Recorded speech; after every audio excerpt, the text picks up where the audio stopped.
45th and 47th President of the United States, Donald J. Trump, and Secretary of War Pete Hegseth, as the President swears in the seats of our United States military.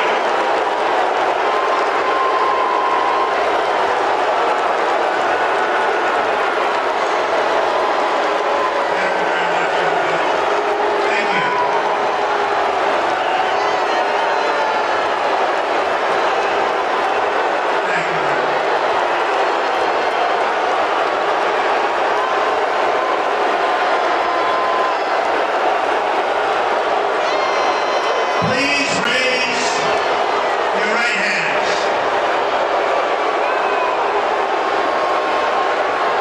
I, and state your name,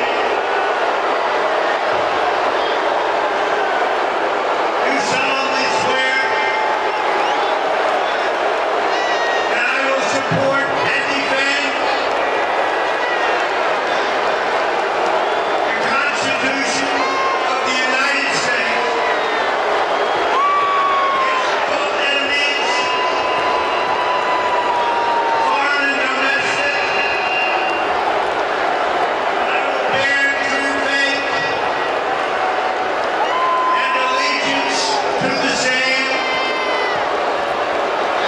and that I will obey the orders of the President of the United States and the orders of the officers appointed over me according to regulations and the Uniform Code of Military Justice. So help me God. Congratulations. Congratulations.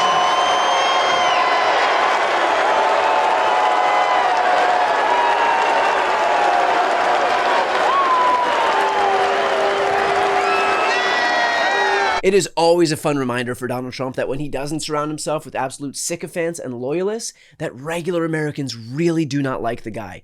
And they put that on full display today at the Commanders-Lions game, where that was the reaction from the crowd when he began speaking and swearing in members of the US military. Now, it shouldn't be too surprising that Trump is getting booed here. First of all, his approval rating is at an all-time low, including from his first term. Second, he's in Washington, D.C., where his policies have left thousands of government employees out of a job. Third, his shutdown has left thousands more government employees furloughed or working without pay.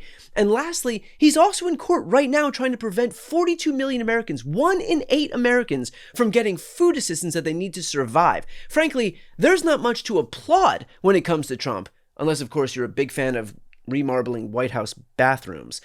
And this is a recurring theme for Trump, that while he might have his ass kissed by everybody around him, when people are not employed by him or his jobs aren't protected by him, their response to Donald Trump is much, much different. Like, for example, when Trump went to the trophy presentation at the FIFA Club World Cup.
How about that? No time to release the Epstein files, plenty of time to make himself the center of attention at a soccer game. I guess, priorities, am I right? This was the Kennedy Center just months ago after Trump gutted the board to install himself and his cronies.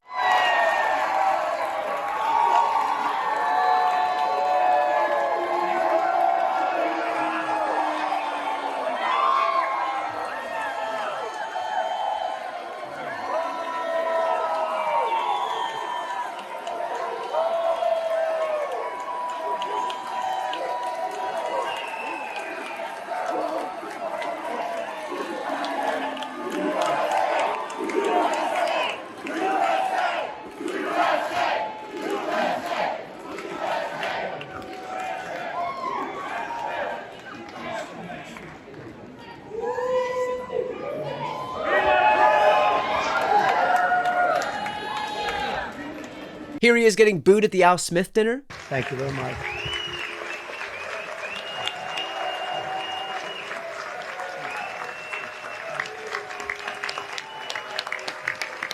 Here's him getting booed at UFC 244.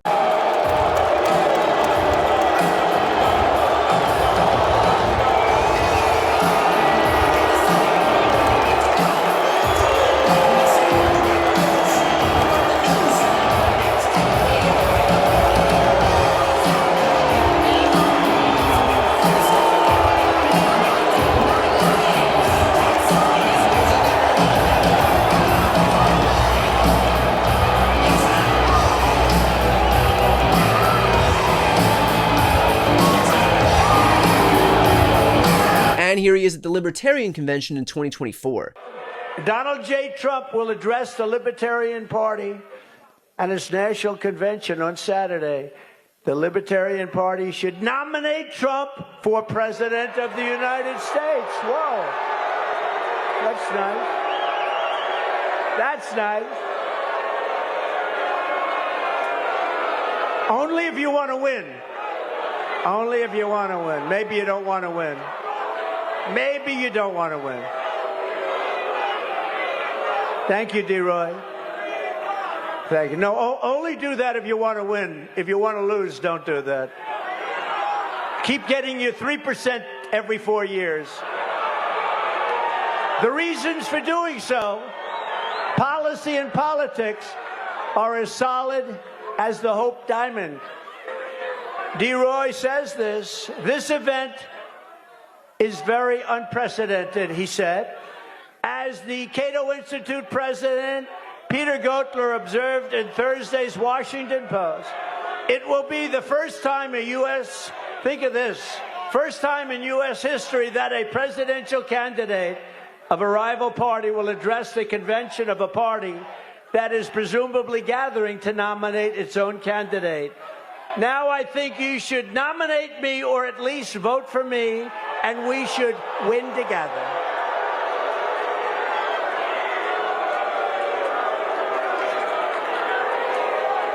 You heard those words. Nominate me or vote. Vote for me. Because the Libertarians want to vote for me, and most of them will. And it's very important. Because we have to get rid of the worst president in history. And together we will. And without it, there's a risk that we could have 4 more years, we won't have a country left. And the list goes on and on, but the through line here is clear. When Trump can't control the environment or fill the crowd with his drones whose entire identities are predicated on their support for him, when he's around regular-ass people, he gets a quick lesson in just how much people like him or don't like him. Probably not a great sign when you constantly get praised by the people who need something from you and booed from people who don't. And so either Trump is lying about all of those people falling over themselves with tears in their eyes saying, "Sir, we respect you so much, sir. Thank you, sir, for restoring the United States to greatness, sir. I've named all my children after you, sir." Or just as likely, when people do heap praise onto Trump, they do it because they know how to game him. Guys, it's not hard. Trump is a narcissist. Narcissists want to be praised and complimented. Other world leaders aren't dumb. They know how to manipulate Trump because he makes it really fucking easy. For example, this was the leader of one African nation just months ago. A Nobel Peace Prize, while I don't see any problem with it, I think that President Trump deserves it for all the efforts that he's worked on. And he brought peace back in the SEAC region. That is my region, the region where DRC and Rwanda signed a deal. And so he is now bringing peace back into a region where that was never possible. So I believe that he does deserve a Nobel Peace Prize. That is my opinion on this. Well, thank you very much. It's very, very nice. Thank you. I didn't know I'd be treated this nicely. This is great. We could do this all day long. Thank you very much. Please, go ahead. And a few days after that, here's Bibi Netanyahu. I present to you, Mr. President, the letter I sent to the Nobel Prize Committee. It's nominating you for the Peace Prize, which is well-deserved, and you should get it. Thank you very much. This I didn't know. Wow. Thank you very much. Thank you. Coming from you in particular, this is very meaningful. Thank you very much, Bibi. Thank you. Thank you for everything you're doing. Thank you. It's a great honor. I mean, hell, even Republican lawmakers do it so that they can get a little pat on the head from Daddy Trump and maybe even a nice tweet that they can tout for their re-election campaign. Thanks to his actions, that he has brought peace here. Now he's brokered this peace deal. And I would submit to you that there's no one more deserving of the Nobel Peace Prize than Donald J. Trump. Yeah, Congressman, I mean, you're not the only one who thinks that. Pakistan, yes, Pakistan also nominated President Trump for the Nobel Peace Prize, only to condemn him a day later for the strikes on Iran. Now, of course, Pakistan is a close ally of Iran. But, I mean, what did you make of that big flip-flop? Well, you know, again, here is someone who is achieving something that has been attempted by other people for years. I mean, let's face it, Barack Obama won a Peace Prize, Nobel Peace Prize for giving speeches.